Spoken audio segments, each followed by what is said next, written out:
Test match பார்க்காத குரூப்லாம் வந்து நீங்கள் மேட்ச் பார்த்துருந்தாங்கனாக்கா என்னது இந்தியா ஜெயிச்சிருச்சுன்னு சொல்லிட்டு கேட்டிருப்பாங்க. அந்த மாதிரி ஒரு செலிப்ரேஷன் வந்துட்டு ஃபாலோ ஆன் அவாய்ட் பண்ணப்போ வந்து ட்ரெஸ்ஸிங் ரூமில் வந்து பண்ணாங்க.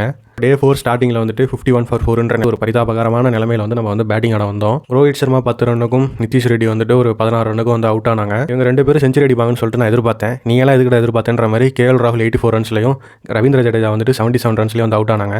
மழை நடுவில் வந்துட்டே இருந்துச்சு. அதனாலேயே KL ராகுல் வந்துட்டு ஒரு மாதிரி மொமெண்டம் யூஸ் பண்ணி 84 வந்து அவுட் ஆகிட்டாருன்னு தோணுது. ஒரு வேளை கண்டினியூஸாக ஆடி இருந்தால் ஒரு வேளை செஞ்சுரி அடிச்சிருப்பாருன்னு சொல்லிட்டு எனக்கு தோணுச்சு. DSP சிராஜ் வந்துட்டு ஒரு ரன்ல அவுட் 11 பால் ஆடி அதுக்கப்புறமா வந்து லாஸ்ட் விக்கெட் பார்ட்னர்ஷிப் தான் இன்னைக்கு டேவோட ஹைலைட்டு. பும்ராவும் ஆகாஷ் தீபும் வந்துட்டு பேட் கமின்ஸ் வந்து 6 அடிப்பாங்க. அந்த 2 ஷாட்டுமே வந்து சூப்பராக இருந்துச்சு பார்க்கறதுக்கு. ஒரு பக்கம் ஃபாலோ ஆன் அவாய்ட் பண்ண சந்தோஷம், இன்னொரு பக்கம் வந்துட்டு இந்த டெஸ்ட் ட்ரா தாண்டா ஆக போகுதுன்ற சந்தோஷத்தோட இன்னைக்கு டே வந்து முடிஞ்சிச்சு. ஆக மொத்தத்தில் இன்னைக்கு டே வந்துட்டு ரன் பரிதாபங்களில் ஸ்டார்ட் ஆகி லைட் பரிதாபங்களில் வந்து முடிஞ்சிச்சு.